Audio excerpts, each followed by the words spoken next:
Shalom saudaraku yang diberkati dan dikasih oleh Tuhan kita Yesus Kristus. Selamat berjumpa kembali di channel Jalan yang Lurus. Saya berharap dan selalu berdoa kiranya kita semua tetap dalam keadaan baik, dalam keadaan sehat, dan pastinya tetap di dalam perlindungan Tuhan. Saudaraku yang terkasih, di kesempatan kali ini kembali lagi kita akan bersama-sama akan melihat serta menyaksikan bagaimana keberlangsungan serta keseruan suatu diskusi atau debat yang sangat menarik antara seorang apologet Kristen atau seorang hamba Tuhan yang akan berhadapan dengan Ustadz Tsuma, yang dimana Ustadz Tsuma ini semakin hari semakin menjadi dengan leluasa terus membahas tentang iman Kristen, yang selalu dia putar balikan kebenaran yang ada di dalam iman Kristen itu sendiri. Maka daripada itu, tanpa berlama-lama, mari langsung saja kita simak videonya. Selamat menyaksikan dan Tuhan Yesus memberkati. Ya. Itu kan yang Anda galakkan. Jadi kalau orang Islam, sabar. Jadi kalau kami umat Islam itu tampil sebagai pagar betis gerakan-gerakan kristenisasi, jangan disalahkan. Kalau kami membahas Bible, jangan disalahkan. Untuk menyatakan kepada umat bangsa Indonesia khususnya bahwa agama yang dibawa oleh saudara-saudara kita Kristen ini itu tidak sesuai dengan akal pikiran manusia, maka sejatinya dihindari. Karena agama ini adalah agama yang memiliki amanat agung untuk mengkristenkan orang lain dengan cara apapun, meski dengan cara penjajahan. Makanya kami hadir untuk membentengi akidah umat Islam agar terhindarkan kepada agama yang Tuhannya banyak. Oke, bahkan Bang, penerjemah Bible juga adalah Tuhan katanya, karena penerjemahan ini adalah firman Tuhan. Berarti lembaga Bible Indonesia di sana itu banyak Tuhan di sana. Ya, saya terima argumen Abang. Ya. Tetapi Bang, ini fenomena Bang. Jadi kalau Abang bilang ada Kristen mengkristenkan, mengislamkan, ini fenomena Bang yang sudah sering. Ibaratnya ini sudah saling balas membalas Bang. Tapi sebenarnya ini Bang begini, tidak mungkin juga seseorang dia berpindah keyakinan Bang kalau dia tidak terpanggil untuk pindah. Tidak mungkin Bang, walaupun orientasi dia duit Bang. Ini saya memberi pendapat, walaupun orientasi dia uang Bang, tetapi kalau dia tidak terpanggil untuk memeluk agama yang bukan dia punya, pasti Bang hati nuraninya akan menolak Bang. Jadi kalau Abang mengatakan itu, ini fenomena yang sudah terjadi Bang. Saya kasih contoh, kita berbicara sejarah Bang. Abang tahu enggak, ada satu kota, ada satu negara Kristen Bang, tiba-tiba berubah jadi Islam semua Bang. Kalau tidak mengakui Islam, dibunuh semua Bang. Di mana itu? Aduh, kalau begini, kita kan dalam konteks bicara ini Bang. Saya jadi Bang, teringat bagaimana Turki pertama itu Bang, kali saya kasih tahu Abang, Bang. Romawi Tunggu Bang, belum selesai. Bang, Turki itu Abang tahu enggak? Turki itu mayoritas Kristen dulu Bang. Supaya Abang tahu. Iya, Coba tahu. Abang.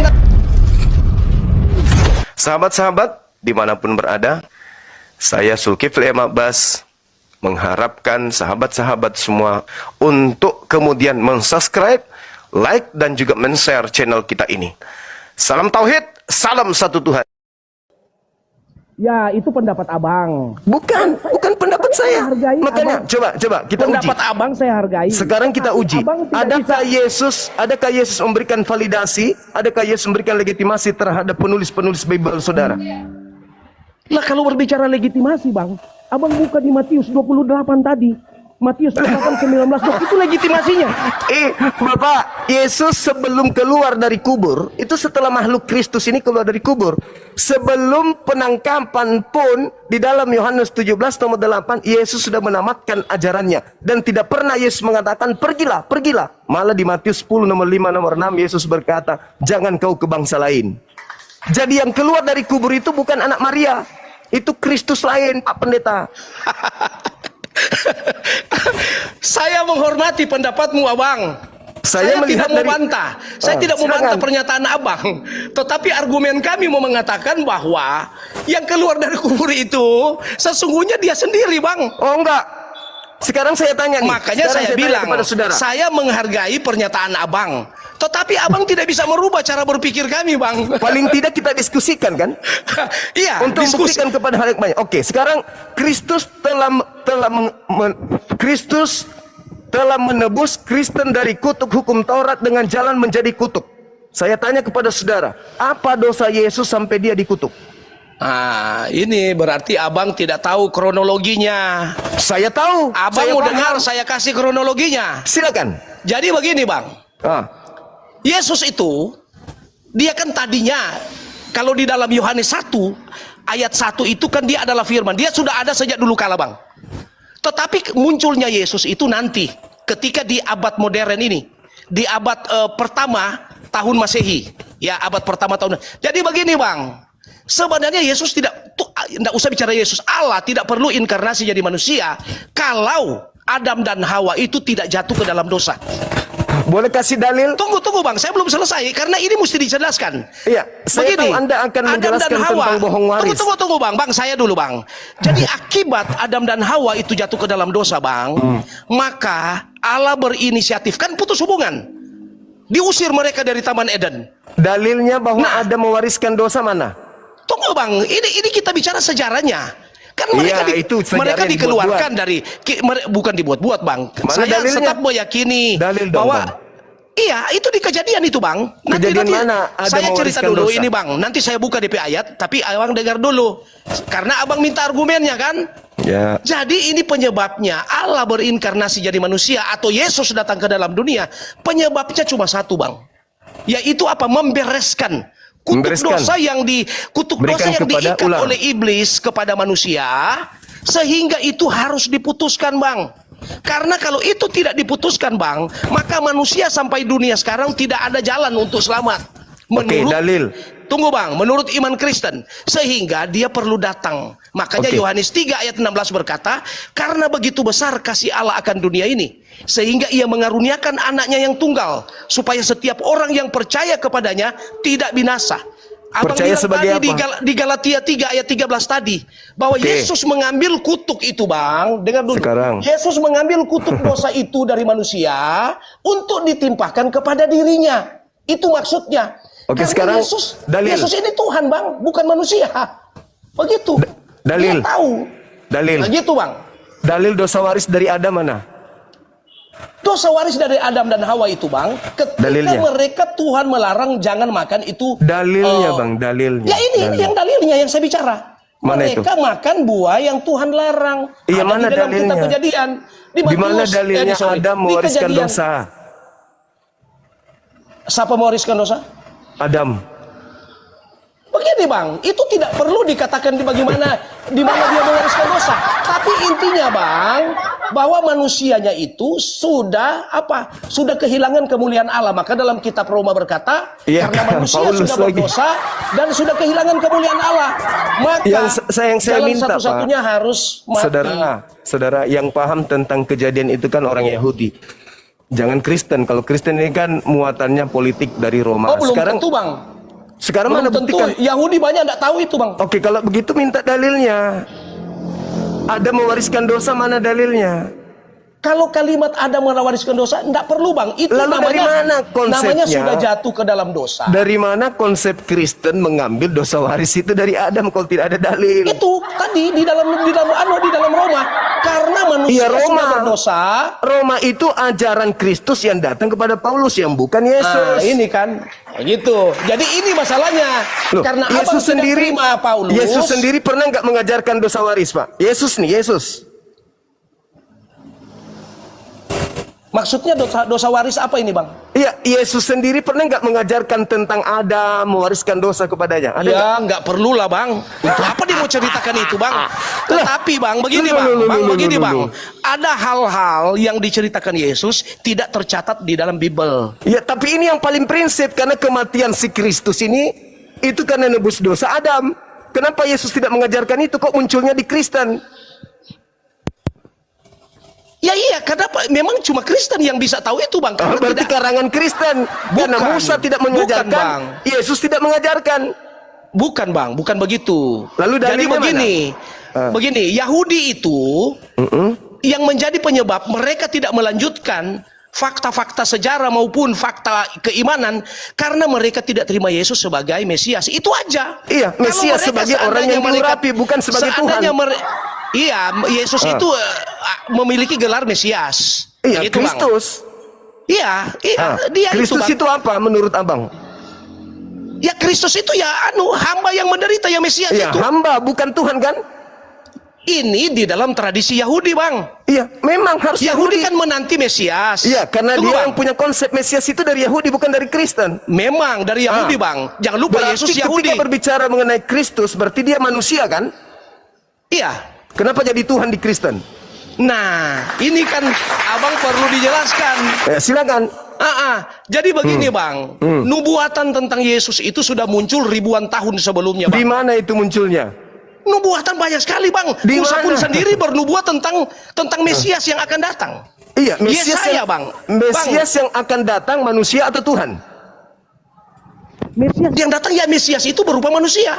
Manusia. Yang datang kepada Paulus manusia atau bukan? Allah yang menjadi manusia. Itu kata Paulus. Bukan, Bang. Itu Lalu kata hasil siapa? dari begini, Bang.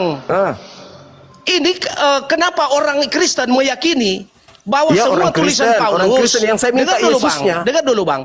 Orang Kristen meyakini bahwa surat-surat dari Paulus itu semua hasil pengilhaman dari Roh Kudus. Oh, enggak. Oh, Anda berarti Anda bohong. keliru. Kali ini Anda bohong. Kali ini Anda keliru, Bang. Baca yuk Galatia 1 nomor 1, nomor 11, nomor 12. Kena Anda di sini. Apa itu? Anda pendeta kan, kok nanya saya? Oke, saya baca ya. Nah, gitulah. Silakan Anda baca Galatia 1. Galatia 1 nomor ayat 1, berapa? nomor 11, nomor 12. Ayat 1 nomor 1, 11 Nomor 1, 12. nomor 11 dan 12. 3 data di situ. Ayat 1 bagaimana? Ayat 1, ayat 11, ayat 12. Ayat 1 ayat 11 ayat 12. Bentar, saya buka Alkitab dulu ya.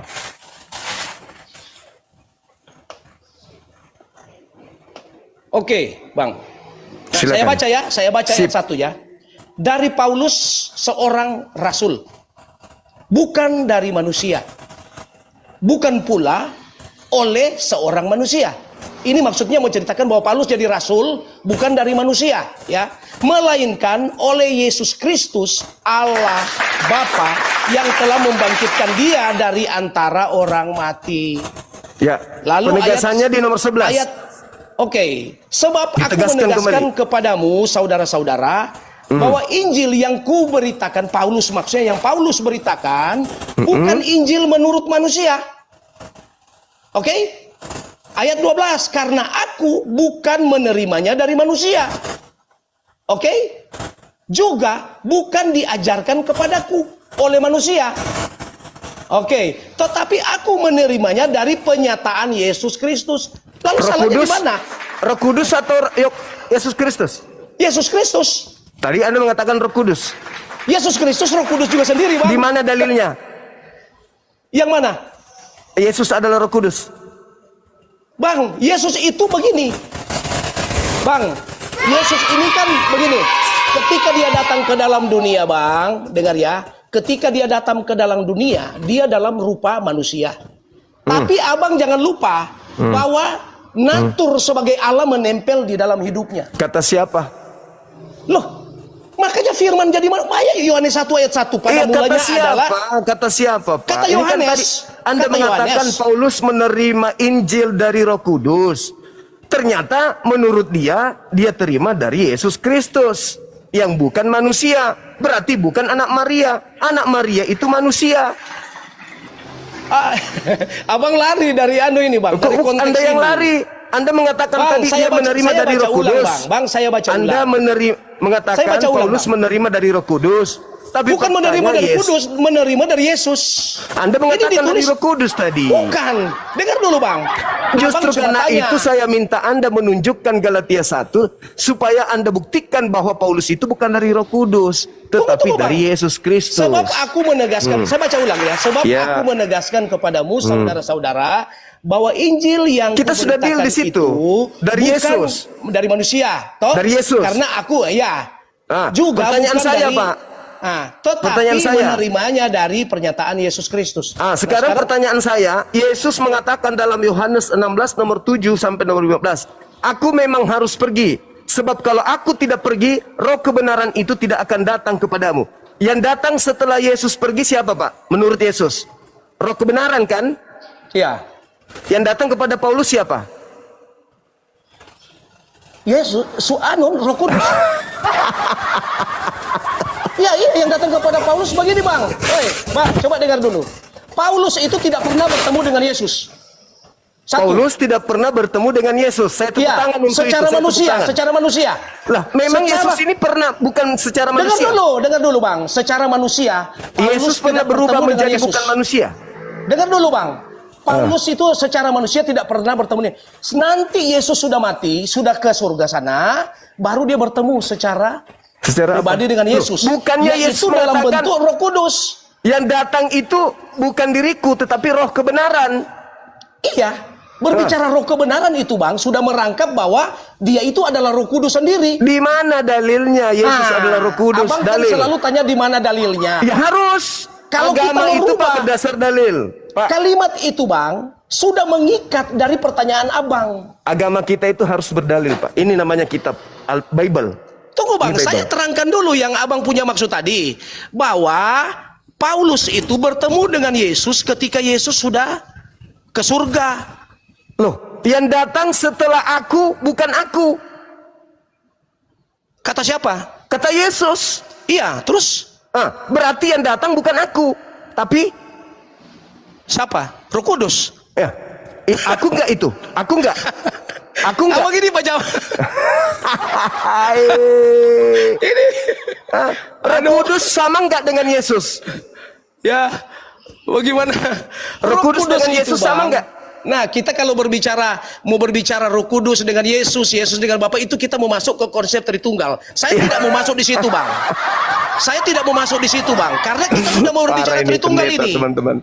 Nah, kalau Abang mau tanya Roh Kudus, Yesus itu sebenarnya Roh Kudus, karena Yesus begini. Dalilnya? Ya, Yesus berjanji kepada murid-muridnya, jangan dulu pergi kemana-mana. Maksudnya tunggu di Yerusalem, ya. Karena saya akan ke rumah Bapakku dan akan saya kirimkan, ya, Roh Kudus untuk menjadi pendampingmu. Itu kata Yesus. Jadi aku akan mengirim atau mengirim penghibur lain. Ya, Yohanes bisa saja dia 14 nomor 16. Aku akan minta kepada Bapa agar Bapa mengutus seorang penolong lain. Jadi yang datang setelah aku adalah orang lain. Orang lain yang dikatakan tidak berkata-kata dari dirinya, melainkan apa yang didengarkan itu yang disampaikan. Berarti yang datang setelah Yesus adalah Roh kebenaran, penghibur lain, bukan Yesus. Sedangkan Paulus mengaku menerima Injil dari Yesus. Di mana itu, Bang? Dalilnya dari mana itu? Yohanes 16 nomor 7 sampai nomor 15. Berapa? Yohanes 16 nomor 7 sampai nomor 15. Sampai 15. Oh, panjang ini ya, satu. Oh iya dong. Ini. Jadi Bang, begini Bang, Abang punya cara menelaah Alkitab ini apa namanya Bang? Itu Abang menggunakan lebih banyak ke arah logikanya Bang. Oh iya, harus. Yesus mengatakan kasihilah Tuhanmu dengan akal. Karena firman Tuhan ini Bang, ketika Abang pahami dengan logika, maka Abang akan kehilangan akal. Nah gitu. Jadi, iya, Abang tidak bisa. Justru Bang, saya melihat Abang dari tidak tadi bisa anda mendapatkan semua. akal. Bang, begini Bang, semua rahasia Allah Abang tidak akan dapat dengan logika.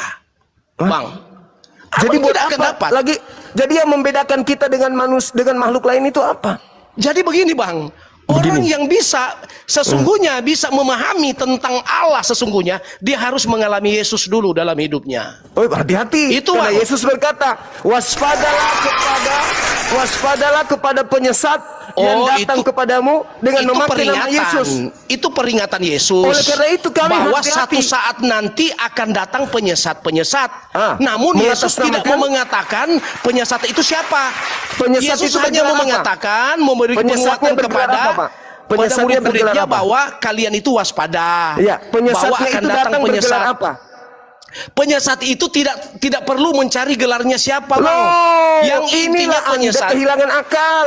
Yesus berkata, waspadalah kepada penyesat yang datang kepadamu dengan memakai namaku dan berkata, akulah Kristus. Berarti penyesatnya bergelar gelar apa? Gelar iblis. Kehilangan akal. Penyesatnya bergelar iblis, Bang. bergelar Kristus. Aduh, ini dari mana itu kau punya Matius argumen itu? 24 nomor 4 nomor 5. Sabar Bang. Baca. Matius 24 nomor 4 nomor 5. nomor Ini kita ngajarin Aduh, ini bahaya ini. Iya dong. Makanya 24-nya. Ini kamu menggunakan ini gaya bebas ini namanya Oh, menafsir. tidak bisa. Saya berdalil. Anda cuma berdalih. Beda itu. Aduh, jawab Silakan. Yesus kepada mereka, waspadalah supaya jangan ada orang yang menyesatkan kamu. Kamu penyesat. Ini peringatan Yesus. Yes. Sebab dengar dulu. Sebab banyak orang yang akan datang dengan memakai namaku. Yesus. Maksudnya Yesus palsu maksudnya. Pintar. Ada banyak orang dengan memakai namaku. Berarti ada Yesus palsu dan berkata, Akulah Mesias, dan mereka akan menyesatkan banyak orang. Berarti siapa itu? Yesus sedang menyindir. Dengar dulu Bang. Yesus ini sedang menyindir kepada orang-orang Yahudi Bang, yang anti kepada Yesus. Berarti jadi kalau abang mengatakan penyesat itu namanya Yesus, abang itu namanya tafsiran bebas. Oh, nggak bisa dong. Giliran saya. Ini sudah jelas-jelas mengatakan begini. Sebab banyak orang akan datang dengan memakai namaku. Yesus. Dan berkata, memakai namaku yaitu berarti memakai nama Yesus. Yesus. Jadi penyesat, abang tahu kan? Kita framing dulu. Penyesat berarti orang-orang yang di luar jalur Tuhan. Iya. Orang-orang yang berjalan di luar jalur Tuhan. Iblis intinya pengaruh iblis. Bang, penyesat DP maksud begini Bang. Orang-orang yang berjalan di luar jalur Tuhan, mereka mencomot. Saya ini diajarkan oleh Yesus. Saya ini diberi penglihatan oleh Yesus. Saya ini diberi pengilhaman oleh Yesus. Lalu dia mulai menyesatkan banyak orang. Dia mulai berkata bahwa akulah Mesias. Oke. Tapi penyesat tersebut gantian. Tapi penyesat tersebut datang memakai nama Yesus setelah sebelumnya didatangi Yesus palsu. Bukan begitu Bang, tafsirnya Bang. Saya buktikan. Saya tidak perlu tafsir. Saya buktikan. Boleh? Iya, ini sebenarnya tidak perlu tafsir. Boleh saya buktikan? Jelas. Tanpa tafsir boleh saya buktikan? Mana? Matius 24 nomor 24. Anda baca. Sebab Matius 24 nomor apa? 24. Sebab Yesus palsu. Kena. Saya baca Bang ya. Silakan. Sebab Mesias palsu. Kena. Dengar dulu. Iya. Saya baca ini. Itu. Sebab Mesias palsu dan nabi-nabi palsu. Ini bukan Yesus loh. Akan Mesias muncul, ini siapa? Dengar dulu, akan muncul dan mereka akan mengadakan tanda-tanda yang dahsyat dan mujizat-mujizat, sehingga sekiranya mungkin mereka menyesatkan orang pilihan juga. Okay. Anda sudah tahu? Ini abang punya tafsiran apa ini maksudnya? Yesus menasehatkan adanya Kristus palsu. Bang, betul? Bukan Yesus yang nasihatkan ini, Bang. Matius yang mencatat ini Bang. Matius menulis surat ini mau berkata bahwa begini Bang, Abang. Jadi begini Bang. Itu ucapan kan, Yesus Bang, yang kita harus tahu Bang. Pertama, Bang. Kita mau berbicara orang pertama. Dalam proses penulisan Alkitab Bang Suma, dalam proses penulisan Alkitab, oknum pertama yang terlibat di situ pertama Roh Kudus atau Tuhan. Oke, yang pertama. Lalu kedua Bang, dengar dulu Bang. Abang dengar dulu saya punya silakan. Kedua penulis Bang. Menceritakan. Tunggu dulu. Kita ini membaca. Gitu. Jadi yang tidak mungkin Tuhan sendiri langsung tulis ini. Yang menulis ini adalah Matius. Jadi Matius bersaksi begini Bang. Matius bersaksi begini. Yesus berkata. Sebab Mesias Kristus palsu. Bukan Kristus, Mesias palsu. Jangan disebut Kristus karena di sini Mesias itu bahasa Ibrani. Ya sudahlah, taruh begitu tapi baca Mesias Bang. Jangan abang rubah jadi Kristus. Karena di sini udah tulis Mesias. Kenapa enggak Kristus? Walaupun pengertiannya begitu Bang, jangan abang sebut Kristus. Karena di sini ditulis Mesias Bang. Oke, bahasa aslinya apa? Bahasa kita aslinya konsisten. apa? Ya memang bahasa Kristus aslinya itu. Apa? Bahasa ya, aslinya apa? Kristus. Oke, jadi jangan tulis Mesias abang bilang Kristus.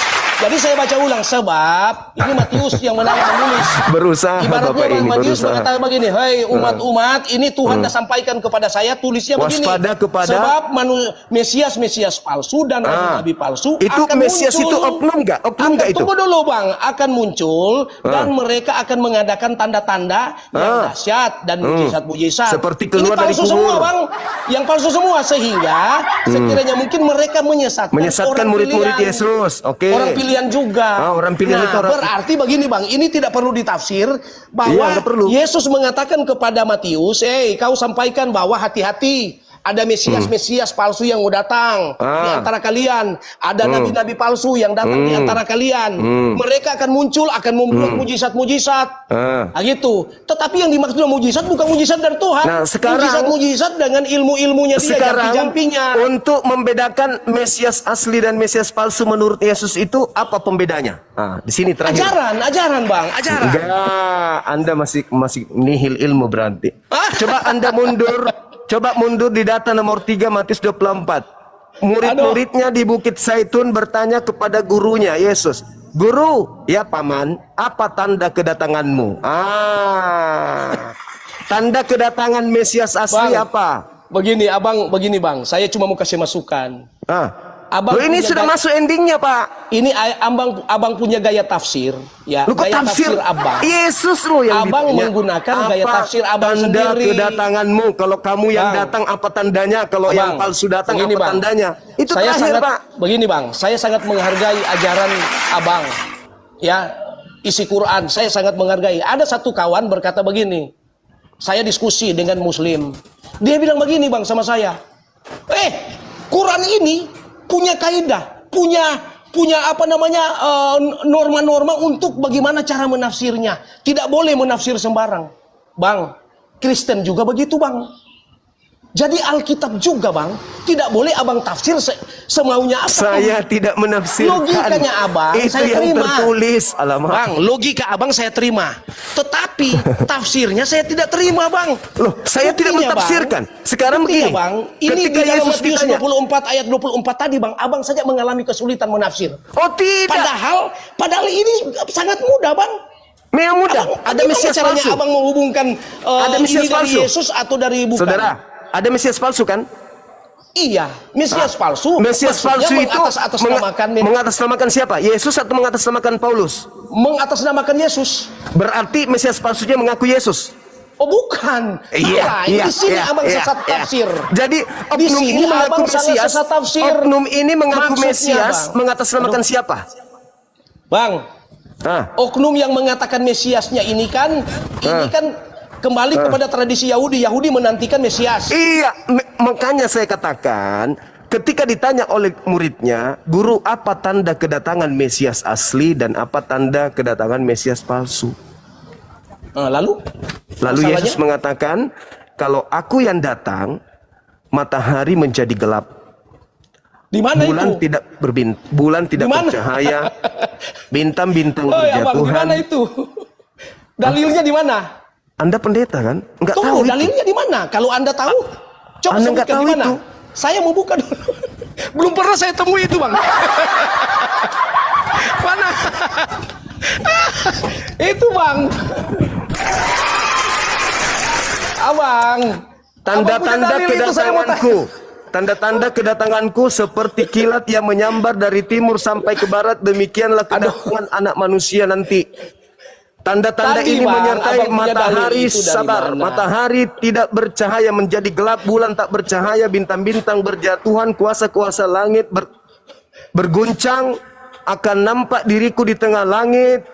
Manusia seluruh di dunia akan merata dan seluruh manusia di atas muka bumi akan melihat aku. Itu tanda kedatanganku. Anda belum tahu dalilnya itu di mana? Abang Suma itu berbicara tentang, kalau berbicara eskatologi, berbicara tentang akhir zaman. Itulah tanda kedatangan Yesus. Iya, tapi kalau abang menyatakan bahwa akulah bagaikan terang, bagaikan cahaya matahari dan segala macam itu tidak ada, Bang. Saya tunjukkan kepada saudara Matius 24 nomor 27, 28, 29 dan nomor 30. Itulah tanda Mesias asli. Andai saja yang datang kepada Paulus di abad pertama, maka abad pertama sudah kiamat dunia. Tanda kedatanganku, kata Yesus, matahari menjadi gelap, bulan tak bercahaya. Jadi kata Yesus di Matius 24 nomor 23, kalau ada orang berkata ada Mesias di sini, ada Yesus di sini, jangan kau percaya, itu bukan aku. Camkanlah, aku sudah mengatakannya terlebih dahulu kepadamu. Jadi apabila ada orang berkata ada Yesus di padang gurun, ada Yesus dalam bilik rahasia, jangan kau percaya. Sebab Yesus palsu dan nabi-nabi palsu akan datang melakukan banyak mujizat dan sekiranya mungkin menyesatkan orang-orang pilihan. Camkan itu. Aku sudah mengatakannya terlebih dahulu. Lalu Bang, masalahnya di mana? Masalahnya, kata Yesus, tanda-tanda Mesias palsu tidak membawa tanda-tanda matahari menjadi gelap, bulan kemudian tak bercahaya. Ayo.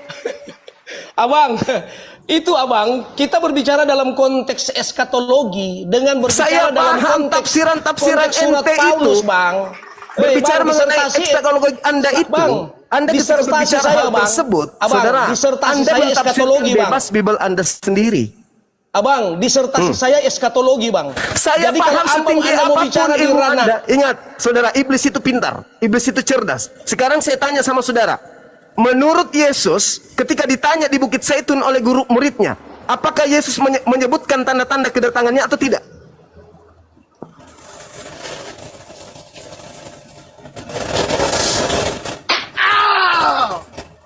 Menyebut tidak tanda-tanda kedatanganku? abang ini berbicara, Bang, dalam konteks yang berbeda, Bang. Ya, dengan baik-baik. Saya bertanya, Anda ini berbicara bagaimana dari Paulus melompatnya kepada eskatologinya. Oh, tidak bisa dong. Yesus mengatakan kepada muridnya, itu berbicara tentang akhir zaman, Bang. Apabila yang abang ceritakan tadi mengenai tanda-tanda itu, Bang, dengar dulu. Mengenai tanda-tanda akhir zaman itu, Bang, memang benar. Di akhir zaman itu ada Mesias-Mesias palsu yang muncul. Sekarang namun, abang Yesus, jangan mengutip kata Yesus ada bintang, bulan bercahaya jatuh ke bumi dan segala macam. Itu tidak bisa harus begitu, Bang. Kedatangan Yesus bagaimana berapa abang kali? harus mengatakan seakan-akan ketika Paulus mengatakan seperti itu harus ada tanda bintang bercahaya, langit. Oh iya, itu ucapan Yesus loh. Itu ucapan Yesus. Anda percaya? Dia berkata, Bang, di akhir zaman ini waspada.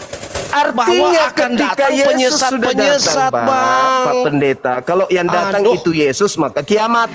Kalau Yesus bukan yang datang, yang palsu datang, ngaku-ngaku bawa nama Yesus, mengaku Kristus, tapi bukan Yesus yang asli, tidak kiamat. Inilah yang terjadi. Penyesat akan menyesatkan banyak orang. Siapa orang yang disesatkan banyak itu? Kristen. Aduh. Ya. Seperti saya sampaikan tadi, Bang, saya hargai cara berpikirmu. Saya mengikuti fatwa Yesus. Tetapi, Bang, dalam kaidah tafsiran di dalam Kristen tidak seperti apa yang abang katakan. Kristen ini kan pengikut abang Kristus. Itu menafsir. Dengar dulu, Bang. Saya paham. Abang itu menafsir itu. Tunggu, Bang. Abang itu menafsir secara liar, Bang. Oh tidak. Alamak. Bang, sekarang saya tanya nih. Bang, apa tanda kedatangan Yesus menurut Yesus? Bang Suma, saya dulu, Bang. Abang sebanyak cerita. Apa abang sebanyak bicara tanda tadi. Kedatangan Yesus, Bang, menurut Yesus? Ya, tanda-tanda kedatangan Yesus pertama akan ada terjadi apa? Gempa bumi, ya, kelaparan, terus ya, apalagi bencana-bencana, benda-benda langit akan berjatuhan ke bumi. Itu sudah terjadi ketika Paulus mengaku bertemu Yesus. Tanda-tanda kedatangan, Bang, penghakiman terakhir. Itu sudah terjadi ketika Yesus mengaku bertemu Yesus. Ketika Paulus mengaku bertemu dengan Yesus di padang gurun, itu terjadi nggak? Nggak ada, Bang. Berarti itu bukan Yesus, itu palsu. Aduh, nggak bisa, Abang, nggak bisa. Bang, salah. Abang coba itu Anda baca. Abang boleh itu Anda baca nomor 23? Menarik sebuah kesimpulan seperti boleh itu, Bang. Anda baca nomor 23? Nah, tunggu, Bang. Abang itu salah, keliru, Bang. Silakan. Jadi, Anda mengatakan saya keliru. Yang Abang mau mengatakan Anda baca begini, nomor 23. Bang. Baca nomor 23. Dalam prinsip eskatologi mengenai nggak ada akhir zaman, tentang kedatangan Yesus hanya itu berlaku bagi pendeta, pastor, tentang kedatangan Yesus itu, Bang. Jemaat. Dengar dulu, Bang. Tentang kedatangan Yesus itu akan ada tanda-tanda itu. Tapi Abang jangan menuntut Rasul Paulus akan mengalami begitu juga. Ini kalau begitu berani nggak Anda baca Matius 24 Bang, Yesus itu dalam rangka berjumpa dengan Paulus. Sekarang Anda Paulus baca 23. Paulus mau diutus menjadi rasul. Sekarang Anda baca Matius 24 nomor 23 sampai 26. Berani nggak? Tadi itu sudah dibaca, kan? Nomor 23 Anda belum baca. Silakan kalau Anda berani. Bentar. Ini nasihat Yesus kepada murid-muridnya Bani Israel. Matius Bukan kepada 24 Kristen. ayat 23 sampai nomor 27. Bang, saya baca ini saya jelaskan, abang tenang dulu ya. Nanti abang kasih argumen, gitu ya. Jadi saya baca, setelah saya baca, saya jelaskan dulu. Jadi Baik. jangan abang ambil kesimpulan. Nanti kalau abang mau beri kesimpulan menurut abang silakan. Jadi saya baca dulu ya. Oke. Nah, dia nih. Ya, ayat 23 sampai 27 ya. Oke, tunggu. Dia belum muncul ini ya. Pada waktu itu, jika orang berkata kepada kamu, lihat, Mesias ada di sini, atau Mesias ada di sana, jangan kamu percaya. Oke? Ya, ini penulis Matius yang menulis ini, Bang. Ya. Sebab Mesias-Mesias palsu dan nabi-nabi palsu akan muncul dan mereka akan mengadakan tanda-tanda yang dahsyat, mujizat-mujizat, sehingga kiranya mungkin mereka menyesatkan orang-orang pilihannya. Ayat 25, camkanlah, aku sudah mengatakan terlebih dahulu kepadamu. Jadi apabila orang berkata kepada kamu, lihat, ia ada di padang gurun, jangan kamu pergi ke situ. Atau lihat, ia ada di dalam bilik, jangan juga kamu percaya. Sebab sama seperti kilat memancar, sama seperti, ini ibarat maksudnya, sama seperti kilat memancar dari sebelah timur dan melontarkan cahayanya sampai ke barat, demikian pula kelak kedatangan anak manusia. Ini berbicara tentang kedatangan Tuhan kedua kali, berbicara tentang akhir zaman. Tunggu Bang, saya jelaskan. Jadi peringatan terhadap penyesat atau Mesias ini di dalam ayat 23 dan ayat 26 ya, Yesus memperingatkan bahwa akan ada orang yang berkata Mesias ya, telah datang dan muncul ke tempat-tempat tertentu. Misalnya di padang gurun, di dalam bilik dan sebagainya. Nah, ini adalah peringatan terhadap orang-orang yang mengklaim bahwa ada Mesias di sana, ada Mesias di sini. Yesus sedang mengajarkan bahwa kedatangannya yang sejati tidak akan bersifat tersembunyi, ya, atau terbatas. Artinya tidak akan memerlukan informasi rahasia. Jadi dia datang itu, Bang, itu berbicara kok ini, pernyataan abang ini, Bang, berbicara tentang kedatangan Tuhan yang kedua kali. Ini di masa tribulasi, Bang. Di Matius 24 ini konteksnya ini tentang masa tribulasi yang dinubuatkan dari kitab Daniel pasal 7 ayat 27 dan seterusnya. Itu dinubuatkan di situ, Bang. Iya, paham. Tentang tentang akhir zaman, tentang kedatangan Tuhan. Nah, ya. jadi itu dia punya tanda-tanda. Namun Sudah. begini, Bang, ketika Sudah. abang menghubungkan dengan Rasul Paulus berjumpa dengan Yesus di padang gurun, lalu abang mengatakan itu bukan Yesus, tetapi itu, ya, abang bilang tadi apa? Mesias palsu atau apa, saya tidak tahu. Atau iblis, saya tidak tahu. Nah, di konteks Rasul Paulus bertemu dengan Yesus di padang gurun, Bang. Paulus sedang dalam misi, yaitu dia mau bantai orang-orang Kristen yang ada di Damsyik sana, Bang. Dia dalam perjalanan, maka Tuhan tegur dia. Paulus, dulu Saulus namanya. Saulus, Saulus, mengapa engkau menganiaya aku? Siapa kamu? Akulah Yesus yang engkau aniaya. Nah, itu tujuannya apa ayat itu, Bang? Misi di mana Paulus Tuhan mau pakai. Tidak tertutup kemungkinan satu saat nanti abang Suma dipakai Yesus. Ini sekarang udah dipakai. Tunggu dulu, Bang, saya belum selesai. Jadi tidak tertutup kemungkinan sekarang saya udah atau dipakai abang sama ini Yesus. akan dipakai Yesus luar biasa. Abang Ini sudah menyembuhkan dipakai orang sakit, abang untuk membangkitkan kemudian orang mati dan mensehatkan seterusnya, orang Bang. Kristen. Gitu. Jadi Giliran itu saya misinya berbeda, Bang. Konteks Yesus bertemu dengan Paulus di padang gurun itu konteksnya di mana pertama mau menggagalkan rencana Paulus ketika dia dalam rencana pembunuhan pengikut-pengikut Yesus termasuk murid-murid dan rasul. Lalu yang kedua, Yesus memang mau tangkap dia, Bang, untuk menjadi rasul. Disitulah Tuhan angkat dia jadi rasul. Jadi kalau ada orang bertanya, di mana Yesus angkat Paulus jadi rasul? Sudah di sini, titik ini, Bang. Begitu, Bang. Jadi Mesias palsu dengan tanda-tanda ajaib itu di ayat 24 itu menegaskan kembali bahwa mujizat tanda-tanda yang dahsyat itu terjadi di masa penghakiman terakhir. Begitu, Bang. Berarti kesimpulannya Yesus meminta kepada Bani Israel agar waspada kepada oknum yang mengaku bertemu Yesus. Betul? Nah. Betul ya, betul ya. Nah, iya. Yesus mengatakan apabila ada orang yang mengaku bertemu dengan aku di padang gurun. Kisah Para Rasul 9:22 sampai seterusnya dan Kisah Para Rasul 5, Kisah Para Rasul 5, di situ jelas bahwa Paulus bertemu dengan suara yang mengaku Yesus di padang gurun. Betul? Ya. Ketika kemudian Paulus di dalam bilik penjara, bilik rahasia, dalam bahasa Yunaninya Taimeon, Paulus mengaku bertemu dengan Yesus juga. Betul? Ya. Ketika Paulus mengaku kepada murid-murid yang sudah diberi nasihat oleh Yesus agar waspada kepada orang yang mengaku bertemu dengan dirinya di padang gurun dan di bilik, murid-murid Yesus percaya enggak? Ketika Paulus datang menyuarakan dirinya bertemu dengan gurunya di padang gurun dan dalam bilik penjara, menurut gurunya, boleh enggak orang ini dipercaya atau tidak? Iya, dipercaya. Tapi mereka menerima nasihat jangan kau percaya. Iya, kalau palsu. Nah, kan Yesus sudah mengatakan kalau ada orang bertemu, sabar, giliran saya Pak. Yesus sudah mengatakan kalau ada orang yang mengaku bertemu dengan aku, jangan kau percaya. Sebab kalau aku yang datang sama seperti kilat menyambar dari timur sampai ke barat. Terjadi enggak itu pada Paulus?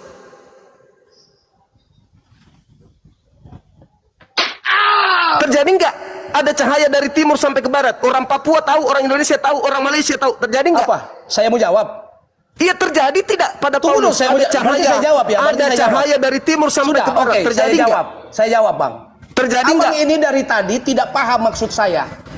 Terjadi konteks tidak? Konteks Paulus bertemu dengan Yesus dengan konteks yang Abang bilang dari timur ke barat, beda konteksnya, Bang. Kok beda konteks? Di masa-masa di masa akhir zaman, tidak bisa, Bang. saudara. Bang. Itulah bukti, saudara. Itu Yesus mengatakan, kesimpulannya Bang. gini, kesimpulannya Yesus mengatakan, kalau tidak ada cahaya yang melontar dari timur sampai ke barat, itu bukan aku, jangan kau percaya. Betul?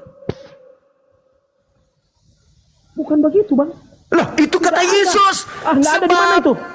Tadi Anda baca.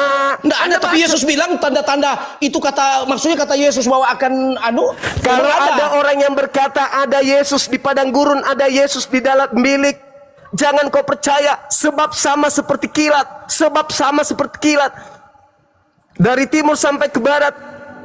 Itu sudah terjadi nggak pada Paulus? Tidak. Tidak. Kata Yesus percaya atau jangan percaya? Oke, saya jawab, Bang. Kata Yesus percaya atau jangan percaya? Ya, jangan percayalah. Alhamdulillah. Makanya Yahudi tidak Kristen. Makanya, saya jawab ya, Bang. Silakan. Abang punya argumen. Silakan. Ini sebenarnya saya sudah, kalau Abang menyikapi, Abang kalau tahu struktur daripada Bible itu ada kelompok-kelompokan, Bang. Berbicara kristologi, berbicara soteriologi, berbicara eskatologi. Jadi Abang jangan menggabungkan antara soteriologi dengan eskatologi. Ketika Abang hubungkan dua konteks ini, Bang, ini akan lari. Silakan. Begitu. Jadi Abang jangan menuntut ketika Yesus bertemu dengan Paulus di padang gurun seakan-akan harus ada kilat. Bukan itu dimaksudkan, Bang. Kan sudah dikatakan. Tunggu, di dalam Matius 24 percaya. tadi, Bang, dengar dulu. Di Matius 24 tadi, Bang, berbicara tentang kedatangan Tuhan, tentang masa akhir zaman. Jadi di masa itu, Bang, tidak ada lagi kehidupan yang akan ditangani oleh iblis. Jadi begini, Bang, konsepnya begini. Ini saya cerita ya. Kita sekarang orang Kristen ada di zaman anugerah. Ya, oke. Jadi kalau Abang tahu namanya rapture. Jadi kita Kristen ini, Bang, memiliki satu otoritas khusus. Yaitu ketika rapture, Kristen diangkat. Lalu orang-orang yang masuk di masa tribulasi ini, Bang, orang-orang yang masuk di masa tribulasi ini, kita wahyu kan? Itu yang menyaksikan kita wahyu. Matius 24 dan kita wahyu. Tunggu dulu, Bang. Yang Abang bicara Matius 24. Jadi Matius 24 itu, Bang, itu nubuatan tentang tribulasi. Abang paham ini? Di situ Anda yang mencoba untuk menggabungkan dengan kitab Wahyu. Kan, Bang. Ini Bang, saya punya Bang, disertasi saya, Bang. Saya itu kristologi, Bang. Itu pintar, Pak. Dengar dulu. Iblis Jadi itu cerdas. Bang, saya jawab dulu, saya belum selesai. Bagaimana Abang bicara tadi panjang-panjang? Anda menggabungkan saya mau antara sedikit menjelaskan, teori Abang. yang dibangun oleh Bang. Kristus Sabar. pada Pulau Patmos. Oi, Abang Suma, sabar. Jadi saya belum selesai. Jadi yang Abang ceritakan tadi, menurut saya, Abang itu memaksakan Ya. Sekarang begini aja deh, gini aja deh, Bang. Pak. Bagaimana saya belum selesai? Bang, begini dulu. Jadi terlalu panjang abang teorinya jangan tapi paksakan membantah konsep dalil. di mana kedatangan akhir Tuhan dengan konsep di mana Yesus mau menetapkan rasul-rasul. Di Beda, mana? Bang. Ketika Yesus bertemu dengan Paulus, kamarnya. ya, Bang, Yesus bertemu dengan Paulus tidak ada hubungan dengan konsep ketika Mesias datang. Harus kasih saya data dari Yesus terkait kedatangannya kepada oknum setelah dia akan datang dengan kepada orang yang mengaku-ngaku rasulnya. Ada nggak? Itu pernyataan begitu, Bang. Itu pernyataan menurut abang punya gaya bertanya. Tapi Yesus mengatakan waspadalah kepada Kristus palsu. Ada nggak? Kalau itu ada. Terpenuhi nggak kepada Paulus? Terpenuhi. Nah itu dia. Berarti yang datang kepadanya palsu atau asli? Ya asli dong. Kalau asli berarti terjadi nggak tanda-tanda itu? Abang ini mau menuntut seakan-akan mau dipaksakan bukan Yesus yang datang kepada Paulus. Anda mengatakan yang datang kepada Paulus itu asli. Iya, memang asli. Apa buktinya asli?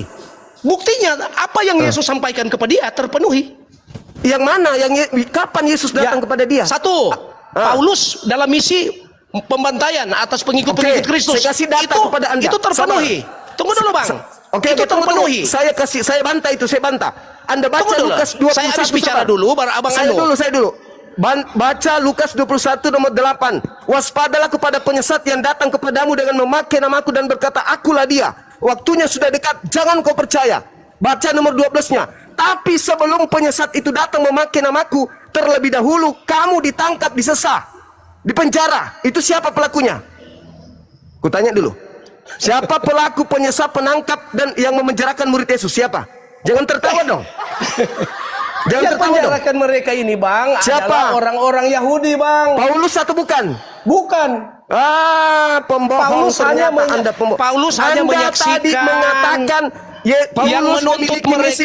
Sabar. Tadi Anda menyebutkan Paulus memiliki misi untuk menangkap, membunuh murid-murid Yesus.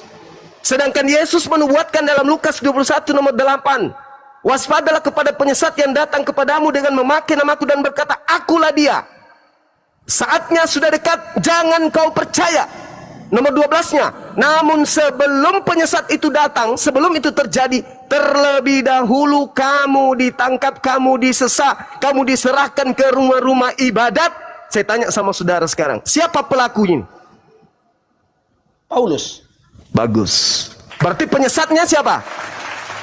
Oh bukan. Jadi kalau yang menyiksa saya setuju. Saya setuju. Sudahlah Pak Pendeta, sudahlah. Sekarang saya jawab. Anda hanya membantah isi Bible Anda sendiri. Sekarang saya jawab. Lebih baik Anda sudahi. Abang punya Anda pernyataan lagi. Sekarang saya jawab, Bang. Kembali lagi ke TK. Saya mau jawab ke TK lagi. Tunggu, Bang, setelah bang. ilmu Anda sudah mumpuni hadapi saya. Anda kembali ke TK dulu.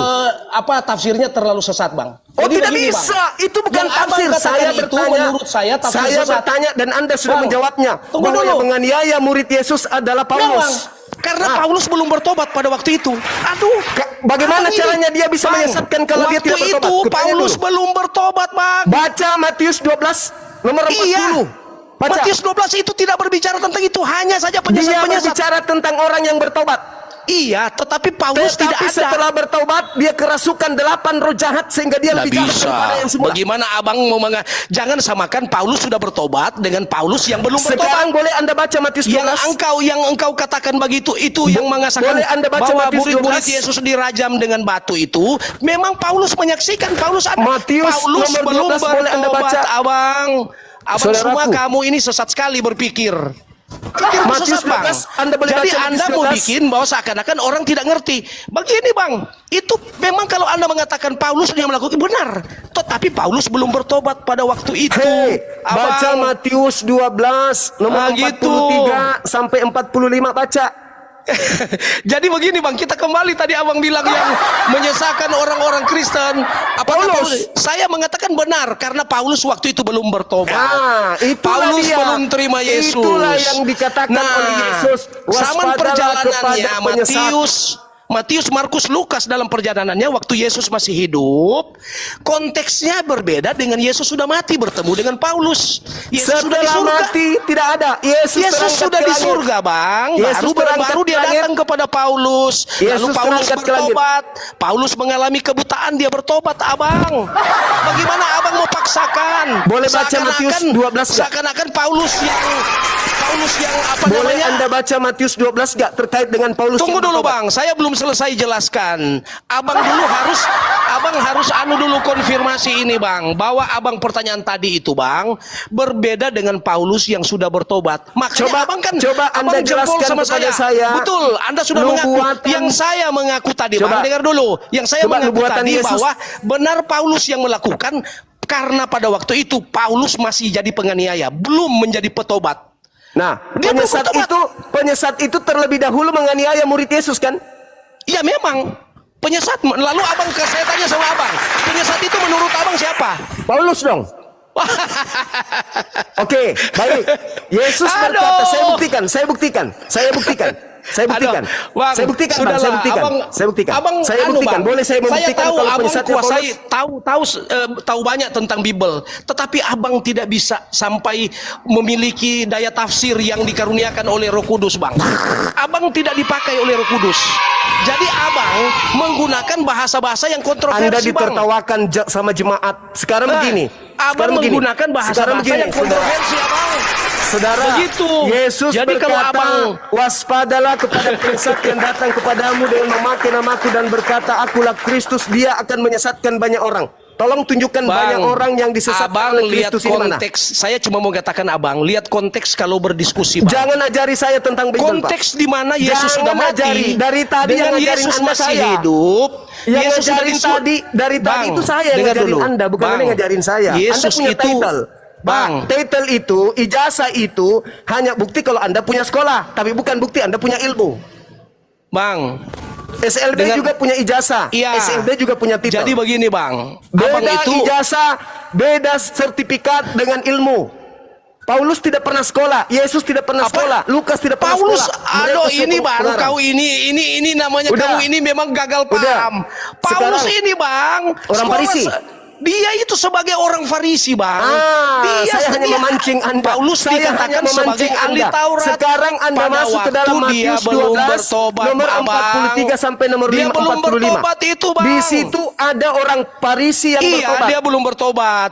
Di situ ada orang Farisi yang bertobat. Memang yang dia belum bertobat, Abang. Dia bertobat. Itu siapa? Dia belum bertobat itu, Bang. Ketika dia belajar Taurat. Sekarang Anda baca Matius 12 nomor 43 sampai 45. Dia tidak sudah bisa. bertobat. Paulus tidak ada di Matius, Bang. Ada. Tidak ada. Di mana? Coba buka di mana? Sekarang Anda baca di mana? Matius 12. Mana? Saya mau lihat. 43, Matius 12 43 sampai 45. Matius 12 ayat berapa? Kalau Anda melihat dari 38 sampai 45, tapi terlalu kepanjangan, Anda masuk aja ke 43 sampai 45. 43 sampai 45. Yes. Gimana caranya Paulus sebelum bertobat Abang sepaksakan? Yesus sudah menubuatkan tentang Paulus.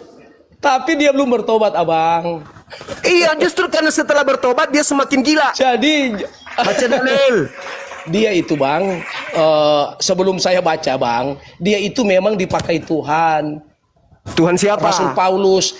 Tuhan Yesus siapa? pakai dia. Ya, Yesus memakai dia. Sejak kapan Tuhan itu bergelar apabila, Kristus? Ini saya baca Matius 43 sampai 45. Kristus?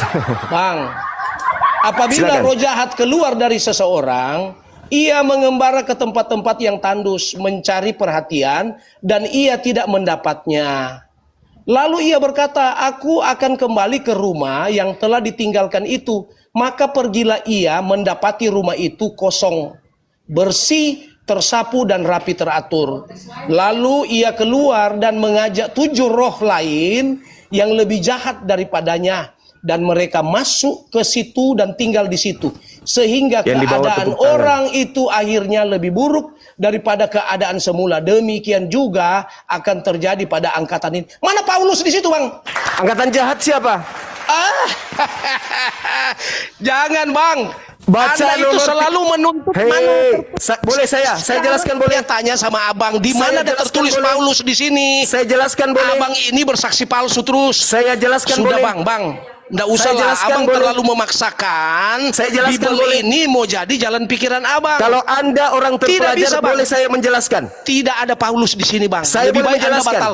Anda mau malu kau di sini. Ketika Anda baca terus ini, Anda malu. Boleh saya Karena menjelaskan? di sini tidak bicara tentang Paulus, bang. Oke, itu Ini menurut konteks Anda. ini berbicara Itu tentang menurut Anda. roh Boleh saya jahat jelaskan? yang keluar dari seseorang. Boleh saya jelaskan? Ya, ketika dia kembali akan 7 kali lebih kuat daripada roh Oke. jahat yang pertama. Siapa yang bertobat Kok pada Paulus angkatan sih? Yesus? Kamu ini bicara Paulus terus. Siapa yang bertobat pada saat zaman Yesus? Siapa yang bertobat sama Yesus? Banyak manusia, bang. Oke, saya jelaskan sekarang. Saya jelaskan. Baca data sebelumnya, Matius 20 yang sama, 20, Sudah, abang dulu baca. 12 yang Capek sama. saya mau baca. Oke, baik. Saya tidak perlu baca, saya hafal Bible. Aduh, nggak Di bisa, bang. dalam Mesti Matius baca. 12, sabar. Diam. Nggak bisa. Diam, Abang saudara. mesti baca dulu, bang. Nggak boleh. Ini gurumu. Nggak boleh. Kita Bible Diam, tidak boleh. diam, Harus diam. dihormati Bible. Saya walaupun saya hafal, saya tetap harus baca. Anda hafal? Yakin Anda hafal? Baca. Kita Nggak, mau uji maksudnya- hafalan boleh? Tunggu, abang kan bilang abang sudah hafal. Yes, Kok? makanya diam. Saya tidak perlu baca. Abang Saya harus cuma baca. tutup Kalau mata abang ini. tidak baca, saya tidak dengar. Saya tutup mata ini. Saya tutup mata. Bang, begitu Otak bang. yang saya Ini pakai. kembali kepada abang punya pernyataan Matius 12:43, di mana abang paksakan bahwa itu Paulus. Saya jelaskan. Boleh Nggak nggak saya ada, jelaskan? bang. Ini Saya saja jelaskan. dulu, kita nggak usah kemana-mana. Iya, saya Jangan jelaskan. Anda kan menuduh saya salah. Saya Lama-lama lagi jelaskan. kau loncat Saya lagi ke jelaskan. Paulus lagi. Saya jelaskan. Nggak Diam. bisa, bang. Diam, Anda saudara. harus Diam, pertanggungjawabkan diam. dulu Diam. ini, bang. Diam. Bang, Iya, saya pertanggungjawabkan tanggung dulu jawab. ini. Saya Di tanggung mana jawab. Paulus? Justru saya mau jelaskan. Mana di sini nggak ada Paulus, bang. Saya mau tanggung jawab, saya jelaskan. Matius 12, Anda mundur sedikit dari nomor 38. Orang-orang Farisi dan angkatan jahat datang kepada Yesus bertanya, "Guru, berikan saya satu tanda." Yesus menjawab, "Angkatan jahat dan angkatan tidak setia ini minta satu tanda, dan tidak diberikan satu tanda." Sabar. Nggak ada itu, nggak tertulis begitu. Sabar.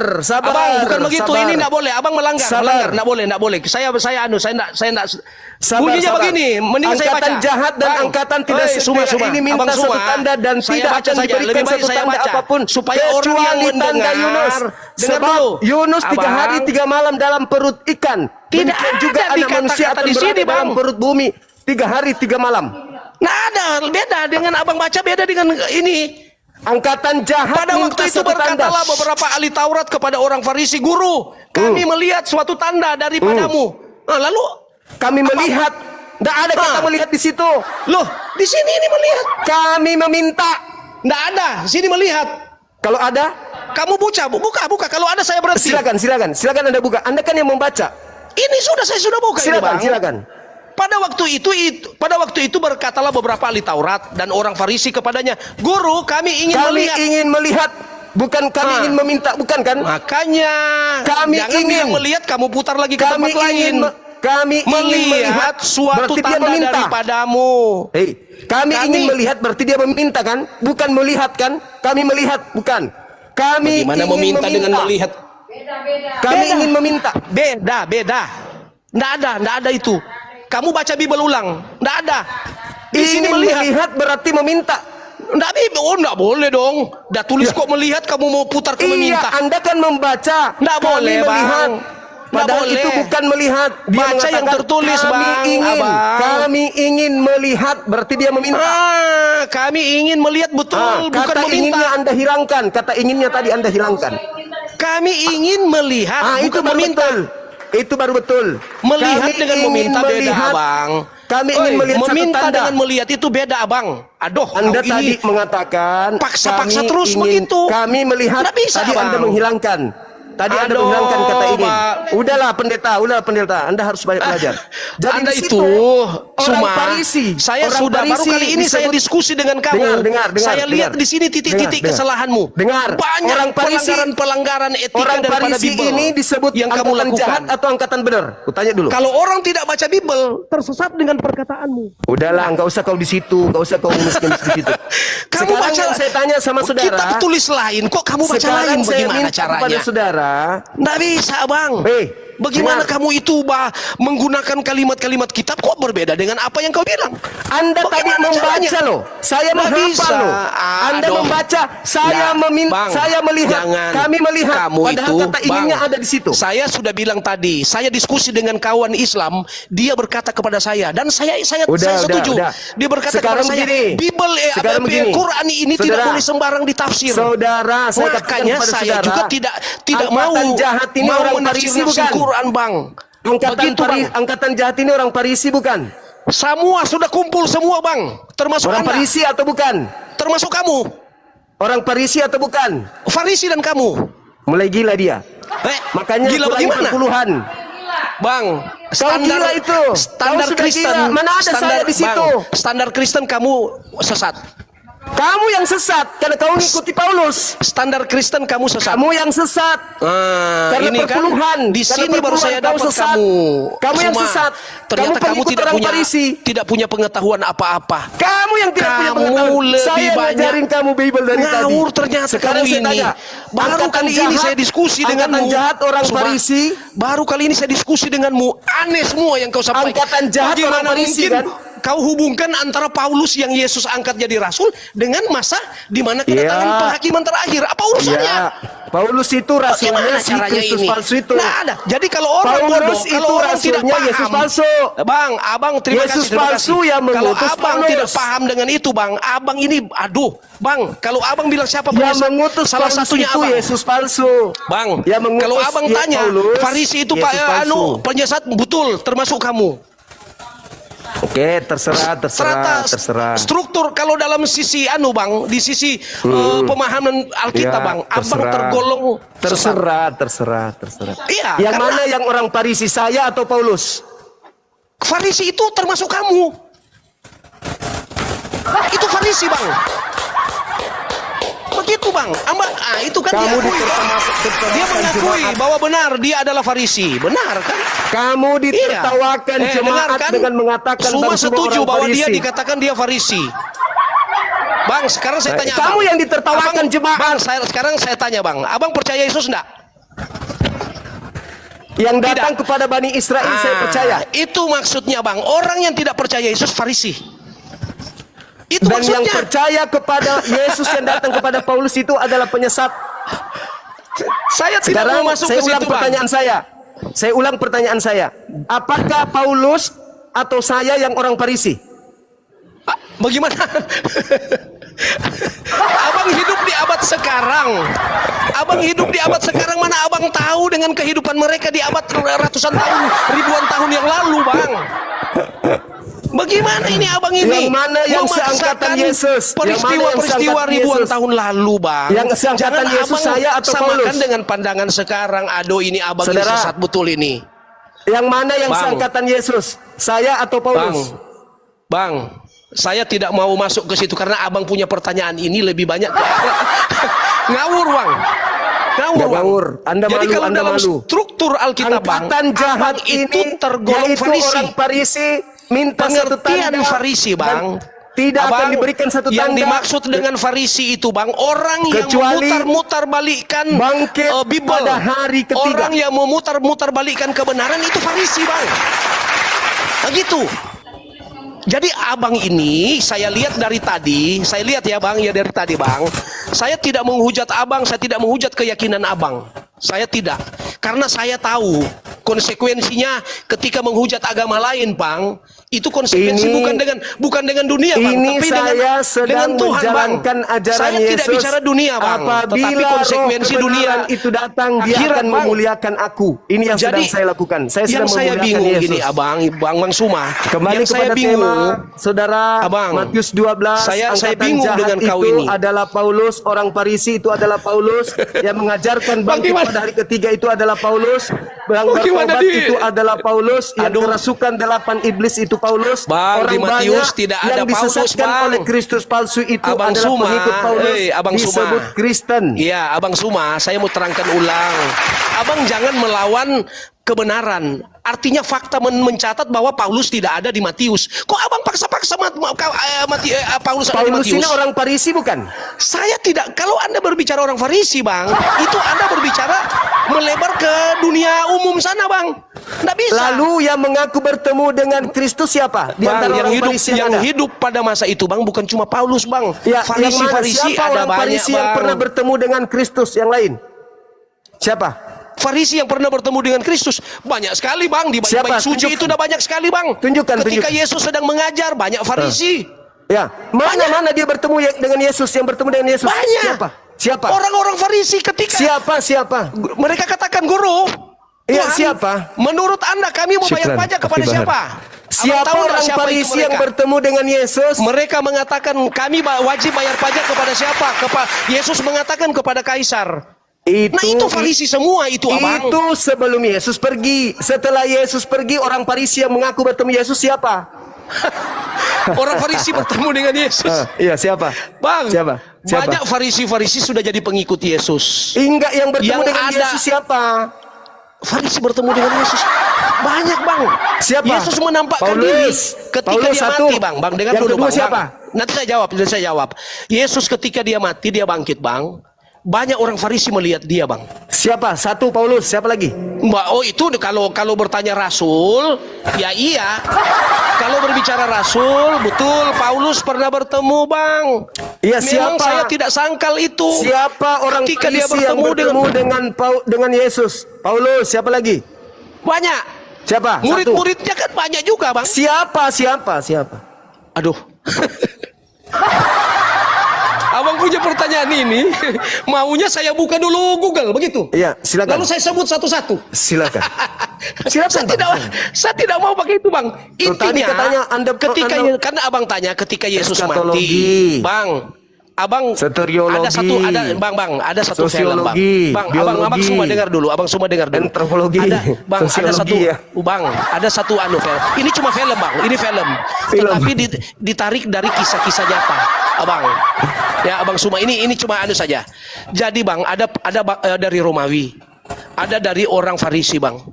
Yang jadi tentara Romawi. Orang Farisi banyak jadi tentara Romawi.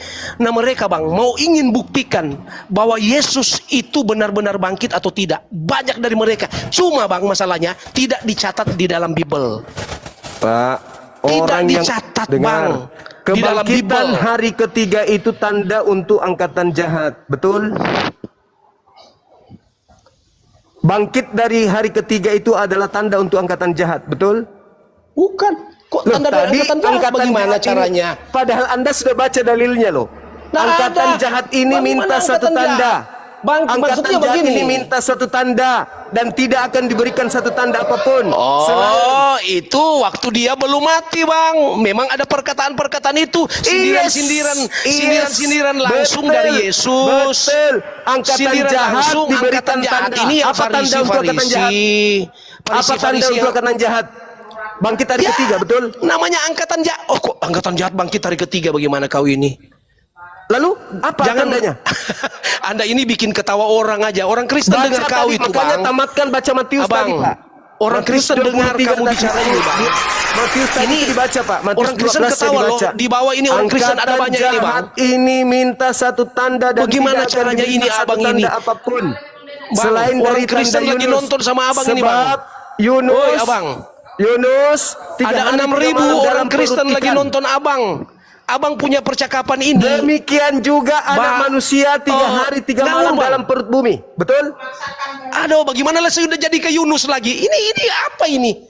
Angkatan jahat minta satu tanda dan tidak akan diberikan satu tanda apapun selain tanda Yunus. Betul? Aduh, ini abang. Bang, kalau Anda mau minta yang tanda-tanda begitu, Bang, murid-muridnya saja tanya. Apabila kamu datang itu apa tanda-tandanya? Banyak juga. Apa? Jadi kalau abang masuk di dalam Mana konteks angkatan yang jahat, coba mana? Tandanya ya tanda-tanda. Kalau aku tanda-tanda murid-murid. Apa tandanya kalau aku datang? Kata Yesus. Yesus berkata, murid-muridnya bertanya kepada Yesus. Iya. Apabila kamu akan datang, kira-kira tanda-tandanya apa? Ya di situ dia bilang, manusia semakin mencintai diri sendiri. Satu. Di mana itu tertulis? Dengar dulu, saya bicara nanti saya buka. Kedua, terjadi peperangan di mana-mana. Iya, di mana terjadi tertulis? gempa bumi. Terjadi di mana? Kelaparan. Ya, dengar dimana dulu, itu? terjadi kelaparan. Ya, terjadi apa lagi? Gempa, tsunami dengan segala. Itu tanda, Bang. Tanda-tanda kedatangan dia yang kedua kalinya. Ketika ada Kristus belum, kepada karena Paulus, dia belum datang. Dia belum datang, berarti Bang. bukan Yesus nanti yang datang tunggu kepada aja, Paulus. Abang Suma. Nanti tunggu saja ketika dia datang, Bang. Baru Anda saksikan. Begitu. Berarti yang datang kepada Paulus itu bukan dia. Allah, balik lagi ke situ. Aduh, iya, kamu sendiri, saudara sendiri yang menyebut Paulus. Saudara sendiri yang menyebut tanda-tanda kedatangan Yesus. Gempa, Abang Suma, kenapa kamu kepahitan sekali dengan Paulus, Abang? Abang, saya mau tanya dulu. Benda-benda di langit berjatuhan. Abang Suma, enggak pada zaman Paulus? Tidak. Abang Suma, kenapa? Oke, baik Bapak Ibu, saudaraku yang terkasih di dalam nama Tuhan Yesus Kristus, kita bersama-sama telah melihat serta menyaksikan bagaimana suatu keseruan diskusi atau debat antara seorang hamba Tuhan yang berhadapan dengan seorang Ustadz Suma. Kalau kita melihat perjalanan atau keberlangsungan suatu diskusi tersebut, yang dimana Ustadz Suma ini ternyata memang benar-benar sama sekali memang hanya modal comot ayat, ya, hanya modal mulut ya, besar, suara besar, ya. Ketika dia membahas tentang iman Kristen, kalau kita mendengarkan setiap narasi, argumentasi yang dibawakan oleh Ustadz Suma, semuanya itu pasti tidak sesuai dengan kekristenan itu sendiri. Apa yang kita imani sebagai orang Kristen atau sebagai orang yang percaya kepada Tuhan Yesus, apalagi ketika dia membahas tentang ayat-ayat Alkitab, semua itu akan bertentangan pastinya, ya, bertentangan. Karena apa? Karena memang kalau kita melihat Ustadz Suma ini, ketika dia membaca Alkitab, ketika dia membahas tentang kekristenan, bukan untuk mencari kebenaran di dalamnya, tidak, ya, melainkan dia selalu saja mencari kesalahan yang ada di dalam firman Tuhan itu sendiri, yang pada dasarnya tidak ada kesalahan dan dia tidak bisa membuktikan, ya, seperti itu. Dan mirisnya, ketika seorang hamba Tuhan tersebut membantah setiap argumentasinya, membantah setiap narasinya dengan menggunakan data-data yang bisa dibuktikan kebenarannya, Ustadz Suma malah kepanasan, ya. Dia malah tidak terima. Seakan-akan dialah yang lebih benar dan lebih baik, lebih memahami tentang iman Kristen atau kekristenan itu sendiri, ya. Ini yang sangat disayangkan, ya. Memang saya sangat bersyukur ketika ada pelayanan yang dilakukan oleh para apologet Kristen, hamba-hamba Tuhan melalui media sosial ini, yang dimana kalau kita melihat, ya, kita melihat begitu banyak, ya, kebenaran yang ada dalam kekristenan, yang ada dalam Alkitab itu sendiri, selalu saja diputar-balikan, ya. Bukan cuma hanya Ustadz Suma, kalau kita melihat, ya, ada Ustadz Kainama, Kononditan juga biasanya seperti itu, ya, selalu saja membahas tentang iman Kristen, membahas tentang Yesus Kristus, membahas tentang isi Alkitab, ya. Yang menjadi pertanyaannya, kenapa mereka tidak mendalami apa yang mereka imani? Kenapa mereka tidak mempelajari lebih dalam lagi tentang kitab mereka seperti itu, tanpa harus membahas tentang Alkitab atau iman Kristen seperti itu, ya. Ya, kita hanya bisa berdoa, ya. Kita hanya bisa berdoa, saudaraku, supaya ketika mereka selalu saja mencoba untuk mencari kesalahan di dalam kekristenan, di dalam iman, di dalam Alkitab, kiranya kebenaran yang mereka mau putarbalikan itu yang menyadarkan mereka seperti itu, ya.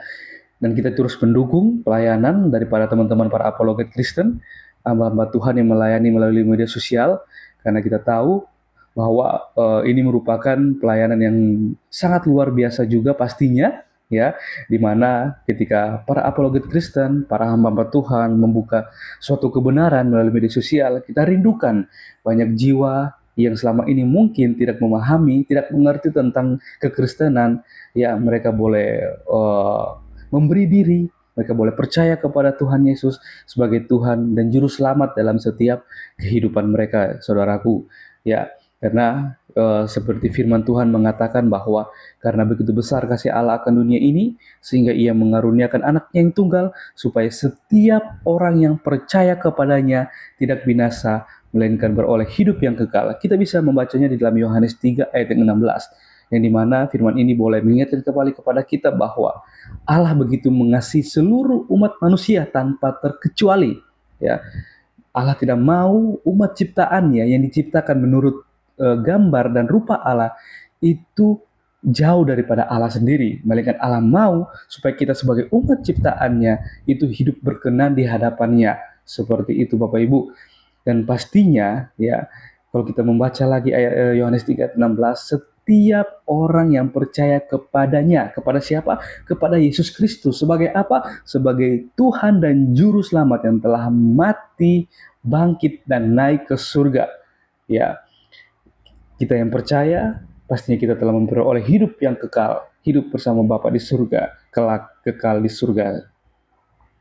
Oke Bapak Ibu, kiranya melalui diskusi ini, melalui video ini, kita semakin hari semakin dikuatkan, iman kita semakin bertumbuh, dan kita boleh terus menjadi saksi dimanapun kita berada.